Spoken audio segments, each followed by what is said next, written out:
지난 주일에는 예수님께서 12명의 제자들을 불러 세우시는 말씀을 나누었습니다. 오늘은 예수님께서 부르신 제자들을 어떻게 하셨는가에 대한 말씀을 나누려고 합니다. 지난주에 살펴본 마태복음 10장 1절의 말씀에 보면 예수님께서 12명의 제자를 부르셨다라고 하고 2절에 그 12명의 이름들을 쭉 설명하면서 바로 사도라고 하는 말을 하십니다. 12사도, 12명의 제자를 12사도 삼으셨다라는 겁니다. 여러분, 사도라는 말은 우리가 잘 아는 바와 같이 보냄을 받은 사람이다 라는 뜻이지요. 그럼 누가 사도가 될 수 있는가? 사도가 될 수 있는 조건이 있습니다. 첫째, 바로 예수님의 부름을 받은 자라야만 됩니다. 예수님이 직접 부르셨고 또 예수님의 부르심에 순종하려는 결단을 가지고 나선 사람, 그리고 그 다음에 예수님께 직접 배우고 훈련받는 그 사람을 우리가 사도라고 합니다. 이런 조건을 갖춘 사람은 바로 12명의 제자들밖에 없습니다. 12명의 제자 외에 유일하게 딱 한 사람, 사도라고 하는 이름이 붙여진 사람이 있는데 그건 우리가 잘 아는 대로 사도 바울입니다. 바울은 예수님께 직접 이렇게 제자들 속에 부름을 받지 않았지만은 바로 이방인 선교를 위해서 예수님께서 그를 부르셨고 또 이방인의 사도라고 하는 또 복음을 전하라고 하는 사명을 주셨습니다. 그래서 12명의 제자에다가 바로 이 바울까지 합쳐서 성경에 사도라고 하는 이름을 붙여 부르게 되지요. 여러분, 바울이 12제자는 아니었지만 유일하게 바로 이렇게 사도라고 하는 이름을 우리가 받게 됐다는 것을 들었는데요. 그러면 예수님께서는 12제자 그리고 이 사도들을 왜 불러 세우셨을까요?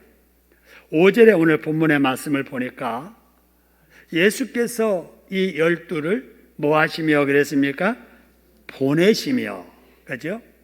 보내시려고 예수님께서 부르신 거예요. 다시 말하면은 이들을 사람들에게 내보내가지고 예수 믿지 않는 사람들에게 복음을 전해서 죽은 영혼을 살려내라고 부르셨다는 것입니다. 자, 그렇다면은 이 시대에 이렇게 죽은 영혼에게 가서 복음 전하라고 부르신 자들이 누굴까? 우리가 가장 먼저 떠오르는 사람이 바로 선교사지요. 또 전도를 전문적으로 하는 전도인들, 이들이 하나님께 이 시대에 바로 사도처럼 복음 전하라고 부르셨구나 생각하게 되는데 맞는 말입니다. 여러분, 그런데 그렇다면 선교사만 죽은 영혼 살리라고 부르셨고 전도인들만 그렇게 부르셨을까 하는 거예요. 여러분, 사도행전 1장 8절의 말씀 보면은 성령 받는 사람에게 이렇게 말씀하십니다. 성령이 너에게 임하시면 너희가 권능을 받고 맨 마지막 말씀, 뭐가 되라고요? 증인되어라. 예수님에 대해서 증인되어서 예수님에 대해서 알려서 그들도 예수 믿고 구원받게 하라라는 말씀이지요. 여러분, 저와 여러분이 다른 사람에게 전도를 받아서 예수 믿어서 구원받은 것처럼 저와 여러분들에게도 아직도 예수 믿지 않는 사람들에게 전도하라고 우리를 구원해 주신 줄로 믿으시기를 소원합니다. 그래서 바로 이 죽은 영혼에게 복음 전하라고 하는 이 사명은 12명의 제자들에게만 주신 게 아니고 바울에게만 주신 게 아니고 선교사와 특별한 전도인들에게만 주신 것이 아니라 예수 믿어 구원받은 저와 여러분 모두에게 주신 사명인 줄로 믿으시기를 소원합니다. 한번 따라하겠습니다. 예수님께서는 죽은 영혼 불러 살려내라고 나를 구원해 주셨다. 할렐루야. 그래서 이 시대에 내가 구원받은 것은 우리 주변의 많은 불신자들에게 복음 전하라고 나를 세우셨다. 이런 의식을 늘 가져야 됩니다. 그리고 전도를 해야 되는데요. 자, 그러면 우리가 전도를 어떻게 해야 될까? 오늘 5절에 6절 말씀을 보니까 이런 말씀이 있습니다. 전도하러 가되 이런 데는 가지 말아라. 이런 데는 가라. 이렇게 말씀하시거든요. 가지 말라고 하는 것이 이방인의 길로 가지 말아라. 사마리아인의 고을에도 들어가지 말아라. 이스라엘의 잃어버린 양에게로 가거라 라고 이렇게 말씀을 하십니다. 여러분, 이 말씀을 이렇게 읽으면서 좀 이상하다 하는 생각이 들어야 됩니다. 왜 예수님께서는 차별하여서 여기 가지 말고 여기 가라 라고 하셨을까라고 하는 거예요. 이방인이나 사마리아 사람들은 예수님께서 구원받기를 원치 않아서 그랬었을까? 이런 생각 말이지요. 그러면서 정말 그럴까 하는 마음으로 디모데전서 2장 4절에 보면은 이런 말씀 있잖아요. 하나님은 모든 사람이 무엇 받기를 원하신다고요? 구원받기를 원하신다는 겁니다. 할렐루야.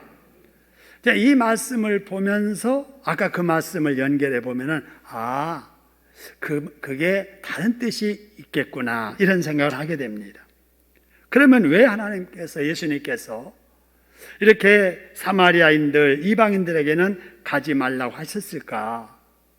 그것은 바로 복음 전파의 순서 때문에 그렇습니다.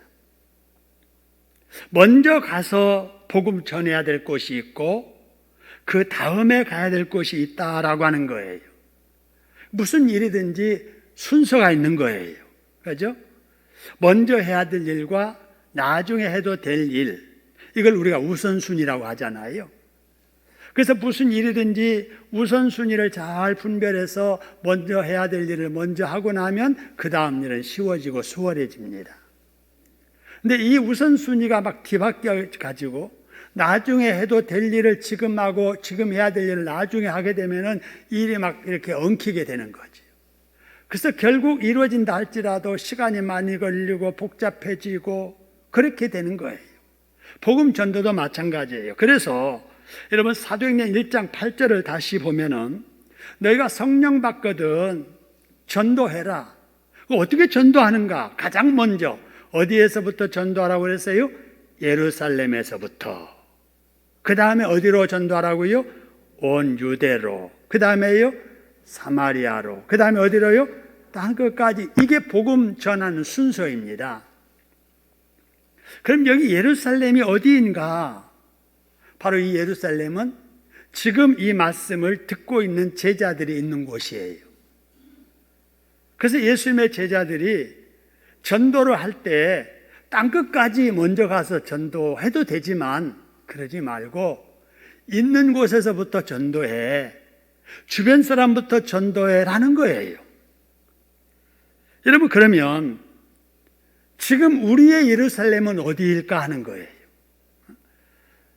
예수님의 제자들에게 예루살렘은 바로 그들이 있는 그곳이었다면 오늘날 저와 여러분의 예루살렘은 우리의 가정인 줄로 믿으시기를 소원합니다. 우리의 가장 먼저 전도해야 될 예루살렘이에요. 여러분의 자녀들,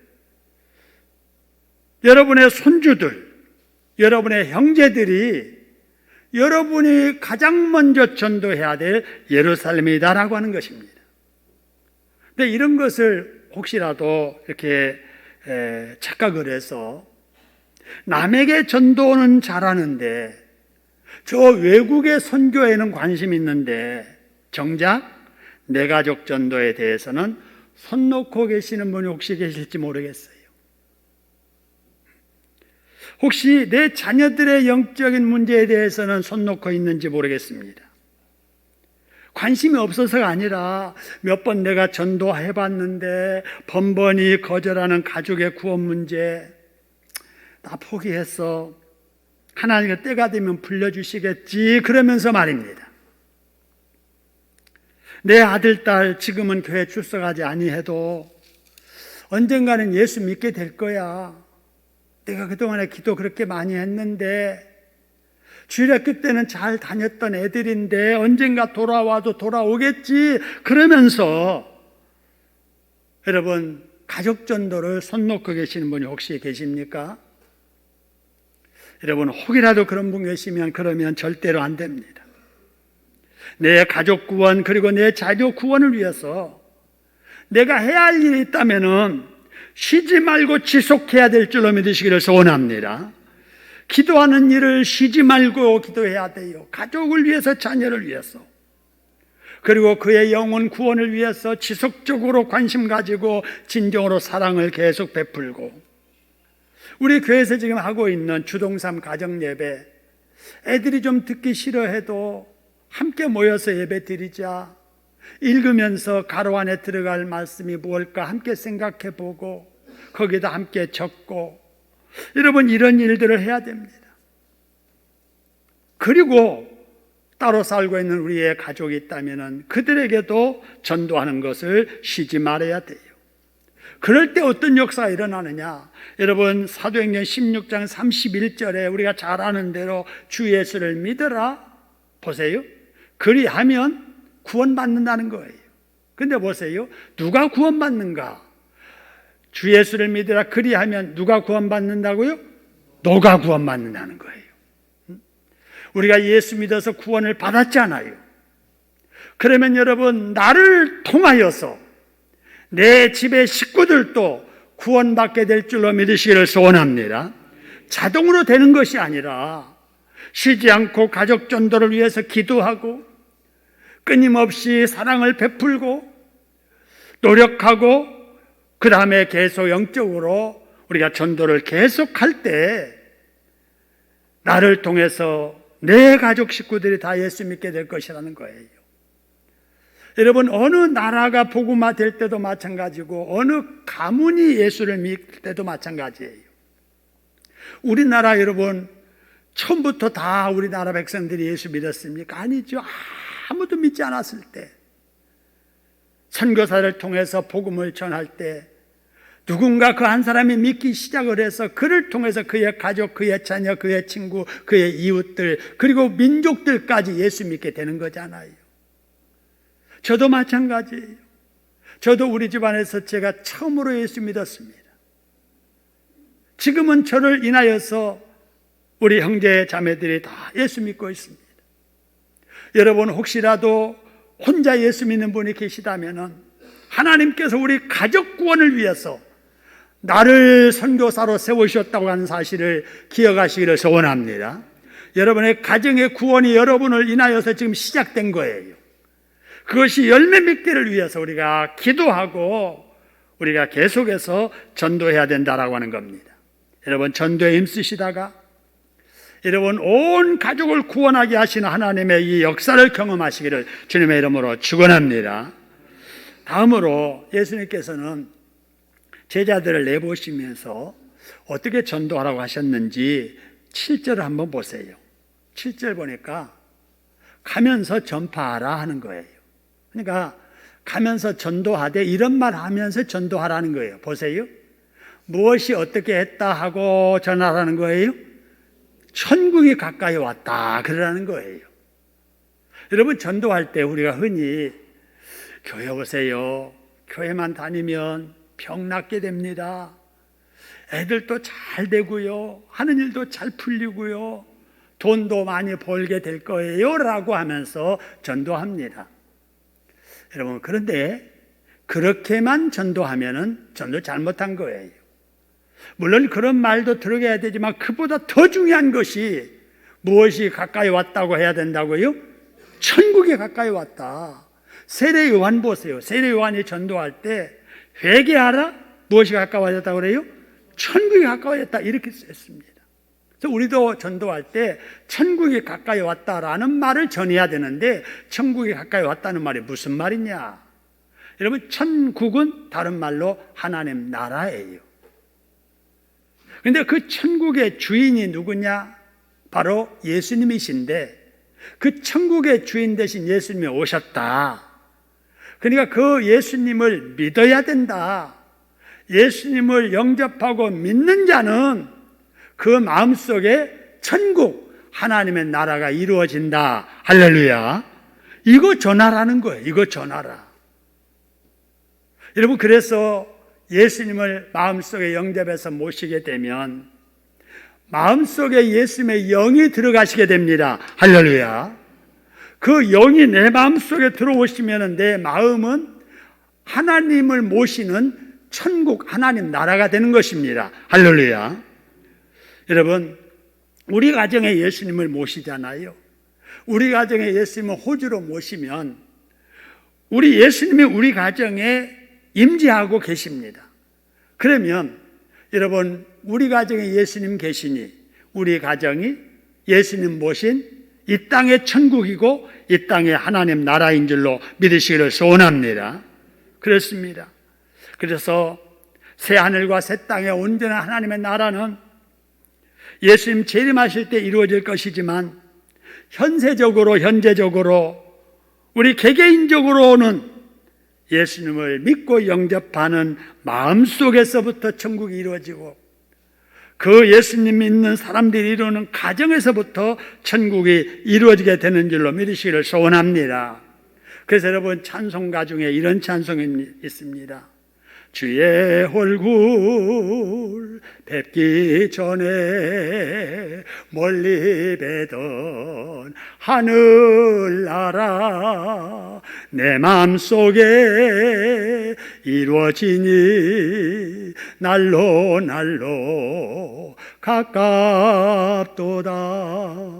높은 산이 거친 들이 초막이나 궁궐이나 내 주 예수 모신 곳이 그 어디나 뭐라고요?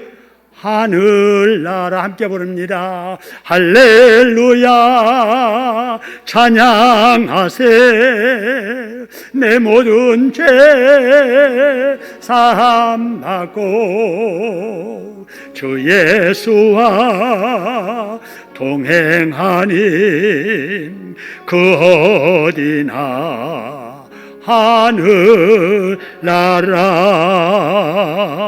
할렐루야. 여러분, 이 땅에서부터 마음의 천국, 가정의 천국을 누리며 살아가는 행복한 여러분 되기를 주님의 이름으로 축원합니다. 그 다음으로 어떻게 전달하고 하시는가? 8절의 말씀 보니까요, 이런 말씀 하세요. 병든 자를 고치며 죽은 자를 살려내고 나병한 자를 깨끗하게 하고 귀신 들린 자가 있으면 쫓아내 주어라. 그렇게 하되 너희가 거저 받았으니 뭐 하면서 이런 일 하라고요? 거저 주면서 하라는 거예요. 무슨 말이에요? 전도하면서 대가 바라보고 하지 말라는 거예요. 우리가 받아 누리고 있는 것은 다 하나님께서 거저 주신 선물이다라고 하는 겁니다. 우리가 여러분 죄 용서 받았잖아요. 영생을 누리고 있잖아요. 구원 받았잖아요. 여러분, 우리가 뭐 대가 지불하고 뭔가 그만한 일을 해서 받은 게 아니잖아요.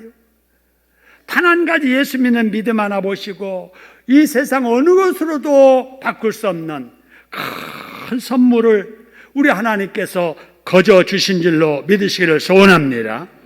그랬으니 우리가 이 복음을 전할 때에도 거저 주면서 복음을 전해야지 대가 바라보고 전도하면은 안 된다라고 하는 사실입니다. 여러분, 그런데 성경에 보면 대가 바라보고 이렇게 하나님의 일을 하다가 큰 어려움을 당한 사람이 소개됩니다. 그가 누구냐면은 게하시라는 사람인데요, 열왕기하에 나옵니다. 엘리사의 사환입니다. 어느 날 이웃의 아람 나라의 군대 장관 나만 장군이 문두병에 걸렸어요. 아무리 해봐도 고칠 수가 없는 거예요. 듣자 하니 이웃나라 이스라엘 가면 어떤 병이든지 낫는다는 소문을 듣게 됩니다. 그래서 이스라엘 왕에게 이 아람의 군대장관 나하만이 예물을 가지고 찾아갑니다. 이스라엘 왕이 깜짝 놀랐습니다. 진정으로 고침받으려고 왔을까? 아니면 이것을 빌미로 우리나라를 침략하려고 할까? 번민에 빠졌습니다. 그것을 알고 하나님의 사람 엘리사에게 그 나만 장군을 보내게 됩니다. 왕의 소개로 이제 문둥병자를 맞이한 엘리사는 그에게 이렇게 말합니다. 낫고 싶거든. 저 보이는 요단강 있지? 가서 몸 7번 담갔다 또 이렇게 씻고 가거라 라고 합니다. 그도 일개 나라의 군대 장관인데 아무리 환자의 몸으로 고침받으려 지금 왔지만은 상당히 기분 나쁩니다. 아니 와서 상처라도 어딘가 좀 어떻게 된 상황인지 살펴보고 뭐라도 좀 발라주고 뭐라도 좀 자기의 의식이 있다면은 기도라도 해주고 이랬을 것 같이 기대를 했는데 와보지도 않고 종을 시켜서 가서 물가에 가서 7번 씻고 가라는 거예요. 기분이 나빠가지고 그냥 가려던 차에 신하 하나가 이렇게 말합니다. 장군님, 우리가 여기까지 온 목적이 무엇입니까? 병 낫기 위해서 왔잖아요. 그러면 이보다 더한 일이라도 하라면 해야지요. 그냥 가면 안 됩니다. 혹시 어쩔지 모르니 일단은 갈 때 가더라도 한번 하라는 대로 해봅시다. 이 말을 들은 나만이 진정을 하고 정말 요단강에서 7번 몸을 잠깁니다. 그랬더니 문둥병으로 피오름 나고 진물 나며 뭉그러진 피부가 어린아이처럼 깨끗하게 낫게 되었습니다. 할렐루야. 그러자 너무 기쁜 나아만이 가지고 온 많은 예물들을 엘리사에게 바칩니다. 그러나 엘리사는 받지 않습니다. 병을 고친 것은 자기가 아니라 하나님이신 것을 알았기 때문이지요. 내가 거저 받은 것이니 거저 주라고 하시는 그 예수님의 그 정신을 가지고 거절한 거예요. 그러니 나아만은 병을 안고 왔다가 공짜로 고침받고 가게 된 것입니다. 그래서 울랄라 울랄라 하면서 이제 가는데 이를 지켜보고 있던 게하시가 욕심이 발동했어요. 저 많은 예물을 그냥 받지 않고 돌려보내다니, 아니 그 일부라도 좀 받아서 우리 집 나눠 썼으면 얼마나 좋았을까 하는 그 생각에 돌아가는 일행을 쫓아가서 말합니다. 우리 주인님이 그러는데요, 2달란트와 옷 2벌을 달라고 하시던데요, 이러는 거예요. 그래서 나만이 좀 이상하지요. 아니 받으려면 줄 때 받을 일이지 받지 않겠다고 하더니 또 달라는 것은 또 뭐야? 이러면서 찜찜하지만은 달라고 하니까 원하는 대로 다 주었어요. 게하시가 그 예물을 챙겨가지고 자기 집으로 가서 아무도 모르게 감춰놓고 엘리사에게로 돌아오게 됩니다. 엘리사가 묻습니다. 종아 어디 갔다 오느냐? 아무데도 안 갔는데요.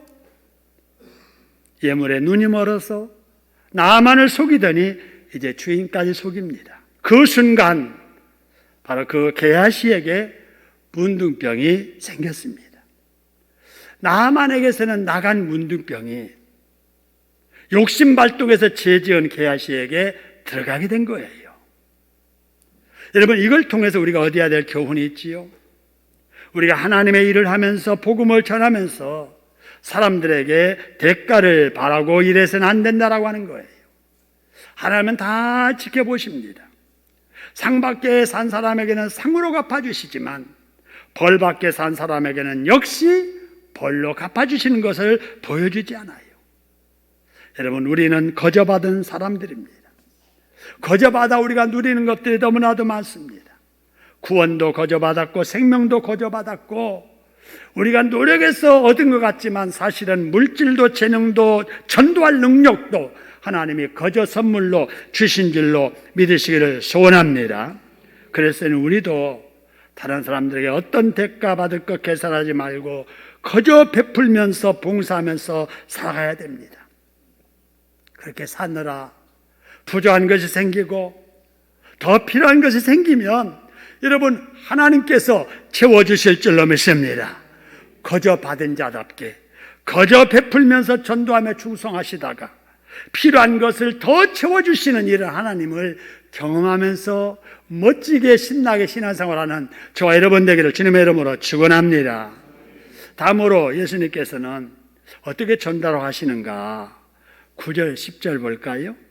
거기 보니까 돈 가지고 다니지 말아라는 거예요. 전도하는데 꼭 필요한 오단벌, 신발, 지팡이 외에는 어떤 것도 가지지 말라고 말씀을 하십니다. 왜 그럴까요? 11절에 이어지는 말씀 보니까 어떤 성에 가든지 합당한 자가 있을 것이다. 그 합당한 자를 만나서 그 집에 머물면서 전도하라 라고 말씀을 하십니다. 우리 예수님께서는 복음 전도의 사명 순종하여서 전도하는 사람들 의식지 문제를 우리 예수님께서 책임져 주시겠다는 것입니다. 할렐루야. 그래서 14절의 말씀에서는 전도하다가 어느 집에 들어가든지 혹시라도 영접하지 않거든 전하는 말을 듣지 않거든 미련 두지 말고 다른 데로 가라. 그러면 그 다른 곳에 반드시 너를 돕는 자를 만나게 될 것이다 라는 것입니다. 여러분 우리가 말씀에 순종해 살면 하나님께 우리의 생존의 문제, 의식주의 문제 해결해 주실 줄로 믿으시기를 소원합니다. 여러분 성경 보셨지요? 과거에 엘리사가 먹고 살 것이 없어서 가뭄에 죽을 지경이에요. 그렇게 어려움을 당했을 때 하나님께서는 까마귀를 동원해서 먹여 살려주셨고 지극히도 가난했던 수넴 여인과 사렙다 과부를 통하여서 굶지 않고 먹고 살게 해주셨습니다. 할렐루야. 바울이 전도할 때 보세요. 아무도 아는 사람이 없는 빌립보 지역에 가서 전도하는데 루디아가 있는 거예요. 하나님의 은혜를 받은 루디아가 있는 거예요.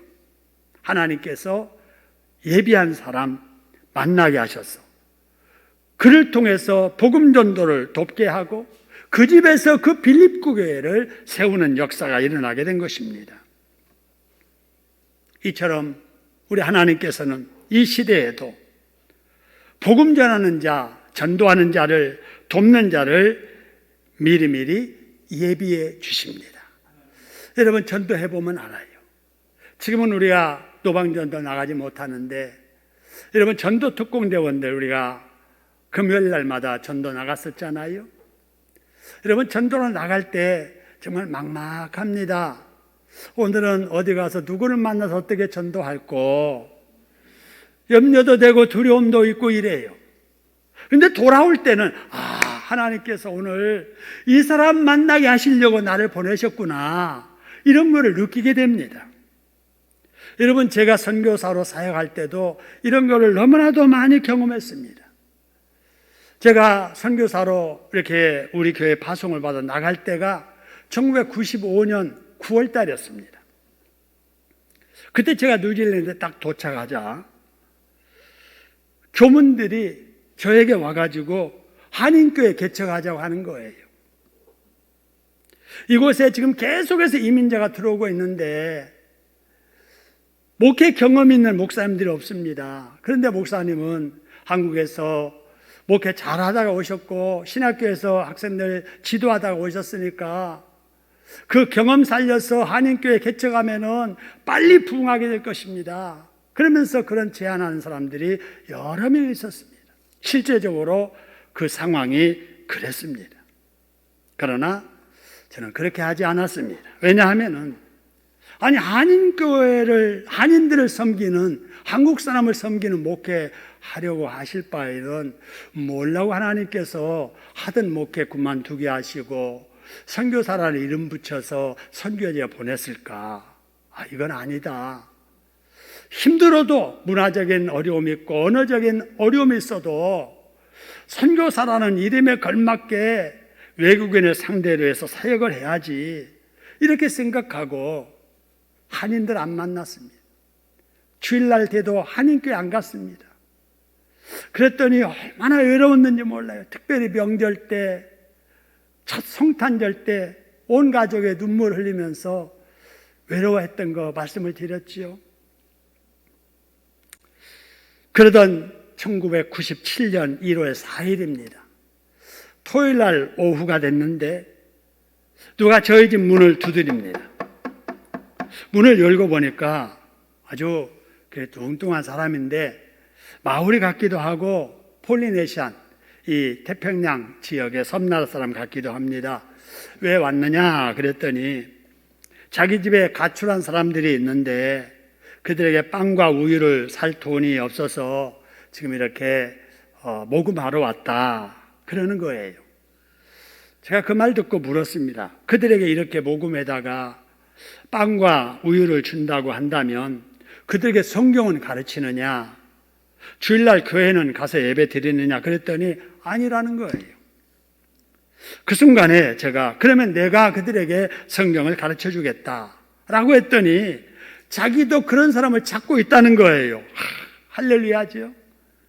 하나님께 저의 선교를 위해서 저의 기도를 들으셔서 그 사람을 예배해 두셨다가 때가 되니까 딱 만나게 하신 겁니다. 할렐루야.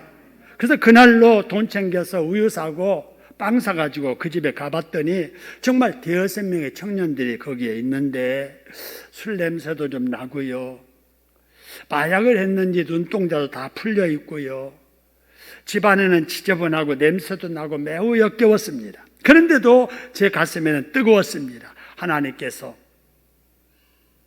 이곳에서 개척하라고 이 사람들을 예배해 주셨구나. 그래서 그 다음날 1997년 1월 5일 주일에 그 집에서 그 사람들을 데리고 태평양 믿음교회를 개척했습니다. 그 후로 제가 우리 신창동에 담임으로 오기까지 11개국의 사람들 35명이 모여서 다민족 교회를 이루면서 선교했습니다. 주로 시간이 되면 그들의 섬나라에 가서 복음을 전하는 일을 했지요. 제가 그럴 때마다 경험했던 것이 있습니다. 가는 곳곳마다 저를 돕는 예비된 사람들이 있더라는 것입니다. 그 중에 지난 우리 교회 설립 30주년 때 우리 교회에 방문했던 뉴질랜드의 마샬 콜린 목사님, 그리고 통가의 빼니 목사님, 그 외에도 뉴질랜드의 앨리슨이라고 하는 여자 성도, 통가의 교민인 이규영 집사님, 그 피지의 우리 친구 제러드와 그 다음에 라자로 목사님, 솔로몬 아일랜드의 아주 새카만 제지리엘과 에스톤, 사모아의 팔라우니, 그리고 일본의 마사키, 중국의 핑, 그리고 저기 나가랜드의 그 사람, 또 말레이시아인 여러 사람들을 하나님께서 만나게 하시고 그들을 통과 함께 선교를 하게 하셨습니다. 그러면서 제가 경험한 것은 내가 복음을 들고 선교를 목적으로 어디를 가든지 하나님께서는 저와 함께 하시고 선교에 필요한 사람들을 예비하셨다가 만나게 하신다는 것입니다. 할렐루야. 저만 아니라 여러분들도 복음 전도를 목적하고 기도하면서 나아가면 하나님께서 전도할 용기도 주시고 돕는 자도 만나게 해주실 줄로 믿으시기를 소원합니다. 코로나 상황에 대면하여 우리가 전도하지 못하지만 여러분 기도로 전도하고 SNS로 카톡으로 문자로 우리가 만나서 접촉하고 여러분 관계 맺으면서 전도를 지속해야 될 줄로 믿습니다. 계속해서 전도하셔야 됩니다. 다음으로 어떻게 전달하시는가? 12절 13절의 말씀을 보니까 전도할 때 그 집에 들어가면서 무엇을 빌라 그래서요? 평안하기를 빌어라 하는 거예요. 여러분, 예수님은 평안을 주시러 오신 거예요. 그래서 예수님이 오셨을 때 천사들이 말하기를 뭐라고 하냐면요, 땅에는 기뻐하심을 입은 사람들 중에 뭐로다 그래서요, 평화로다 그랬습니다. 우리는 예수님을 믿음으로 인하여서 불신자들이 알지 못하는 평안을 느끼며 살고 있습니다. 그러니 우리가 누리는 이 평안함, 이 좋은 거, 예수 믿고 너무 좋은 거 있잖아요. 너무 편안한 거, 기쁨. 여러분, 이것을 다른 사람들에게도 전하며 살아야 될 줄로 믿습니다. 여러분, 늘 우리는 우리 입에서 예수 믿고 복 받으세요, 예수 믿고 구원 받으세요, 예수 믿고 평안하기를 바랍니다, 이런 말들을 계속해야 됩니다. 줄이면 샬롬이에요. 샬롬, 샬롬, 샬롬. 여러분, 복을 누리는 사람도 중요하지만은, 여러분, 복을 누리는 사람도 행복하지만은, 누리는 그 행복을 나누는 사람은 더 행복합니다. 할렐루야. 이번 여러분 설날에 설 인사를 그렇게 했으면 좋겠어요. 예수 믿고 평안하시길 바랍니다. 예수 믿고 예수님의 평안을 누리며 사시길 바랍니다. 예수 믿고 복 받으시길 바랍니다. 여러분, 이렇게 복을 비는 여러분 설날이 되기를 주님의 이름으로 축원합니다. 여러분, 이렇게 우리가 늘 복을 빌고 평안을 빌면 어떻게 되는가? 오늘 여러분 13절의 말씀을 보니까 이런 말씀이 있습니다. 그 집이 이에 그 말은 빌어주는 그 복에 대해서, 평화에 대해서 합당하면 너희가 빈 평안이 그 사람 그 집에 임할 것이지만, 만일에 받을 만하지 못하면 너희 입에서 나간 평안이 누구에게로 돌아온다고요? 내게로 돌아온다는 것입니다. 여러분, 얼마나 귀한 일입니까? 내가 빈 평안이 그 사람에게 임해서 그가 복받고 평안하게 산다면, 좋은 복받은 사람과 함께 사는 내가 행복하고 함께 복을 받아 사니까 우리가 좋잖아요. 근데 혹이라도 나는 복을 빌었는데 그 사람이 거절하든지 때가 안 돼서 받지 못할 것 같으면 내 입에서 나가는 복이 하나님께서 내게로 돌아오게 해주신다는 것입니다. 할렐루야. 그렇기 때문에 우리는 이 땅에 살면서 누구에게나 차별하지 말고 바로 복을 빌어주며 살아야 될 줄로 믿습니다. 저주하지 말고, 악담하지 말고, 악심 풀지 말고, 내게 거저 주신 은혜 받은 거, 내가 누리는 그 바로 구원의 그 생명의 축복을 나만 아니라 나를 통해서 다른 사람들에게도 전달되도록 여러분 늘 평안을, 복을 빌어주며 살아가는 행복한 저와 여러분 되시기를 주님의 이름으로 축원합니다.